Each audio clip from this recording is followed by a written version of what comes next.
Welcome to this Killik Explains finance video. This week, because the end of the tax year is approaching, I thought I'd look at 5 tax to-dos, as I'm calling them, for investors before we get there, 5th of April. Now the background then is fairly obvious to this one. 5th of April marks the end of the tax year for individuals, and there are certain things that if you don't do them before the 5th of April, you can't change your mind in July, as it were. So now's a good time to get organised. Why? Given that we're a little bit ahead even now, well, beat the rush. Don't put yourself under pressure when everyone else is scrambling to get money invested in March. Get ahead of the game, if you like.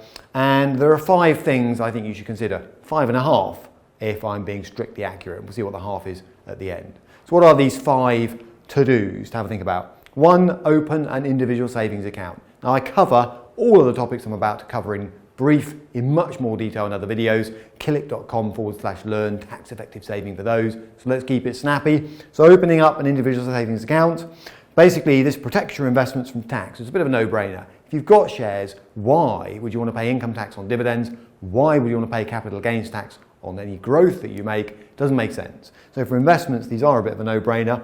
Up to, and I stress, £20,000 per year. You don't have to put £20,000 per year in, but up to £20,000 per year per person can be sheltered within one of these umbrellas, if you like. And there's a vast range of investments that can go in, shares, bonds, funds, and so on. And basically, once they're inside, your investments could grow. I mean, there's no guarantee with things like shares, but could grow free of income tax on dividends and free of capital gains tax on any growth that you make. So that has to be appealing. And it is use it or lose it. Number 2, make gifts. Now this is worth having a think about. We're talking about inheritance tax now. So up to £3,000 per person can be gifted free of inheritance tax. People often say, what does that mean? What it means is that £3,000 is then outside of your death estate. So the Inland Revenue or HMRC can't go backwards should something happen to you and say, actually, you just made that gift to avoid tax, so we're going to put it back in the estate, hit it at 40%. They can't do that. It's a bona fide gift. Up to £3,000 per year. And what's more, previous year's unused allowances, one year that is, can be carried forward. So if you didn't use last year's because you didn't have the money or you forgot, then potentially you've got £6,000 available to make as a single gift. And if you're a couple, you can double that up.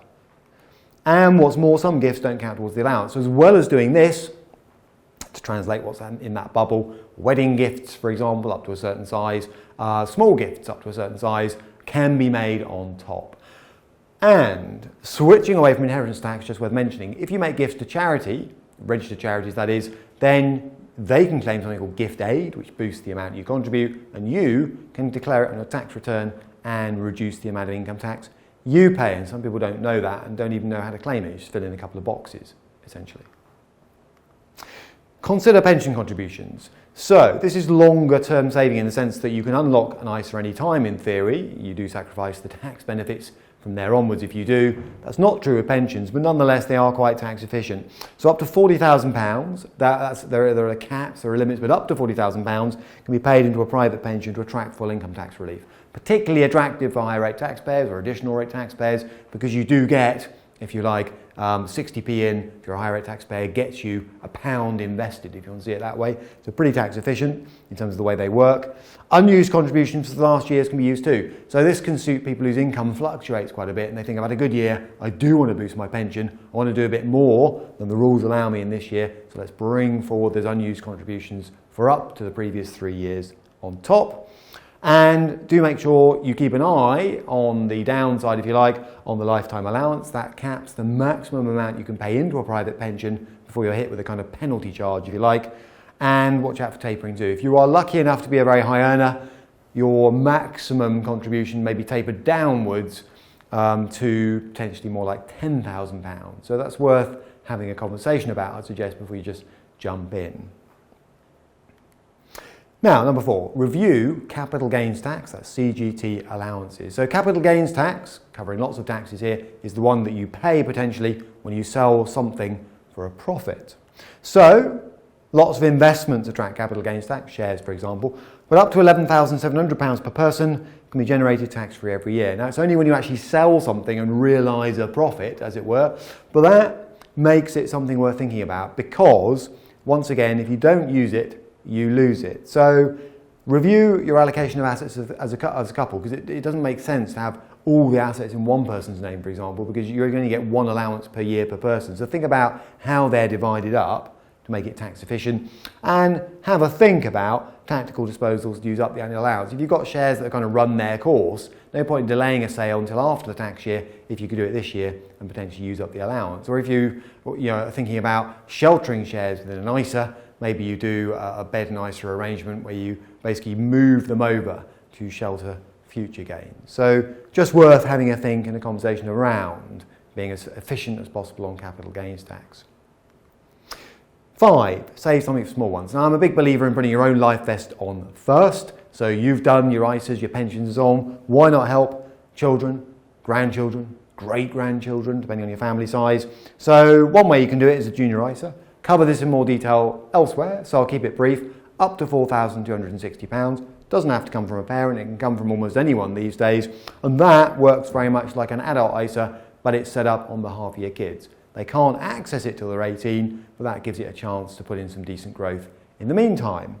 Then you've got junior SIPs. Now these are, from a tax point of view, a bit of a no-brainer. So you've got the ability to put £2,880 in each year and have the government top it up right there and then to £3,600. Now admittedly, it then sits there until a child reaches retirement age, but they will thank you later because the effect of compounding from the age of a child up to retirement age can be significant.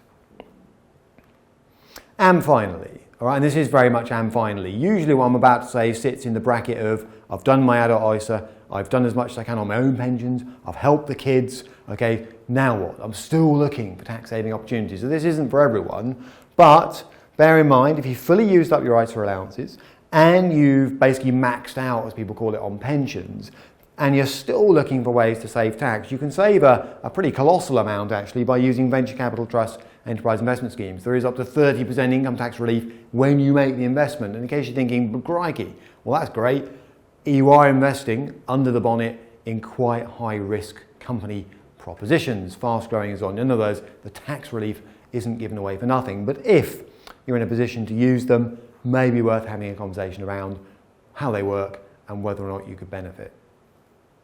So there you have it, 5.5 ways if you like, because the last one's not for everyone. 5.5 ways to save tax potentially, 5.5 to-dos before the end of the tax year.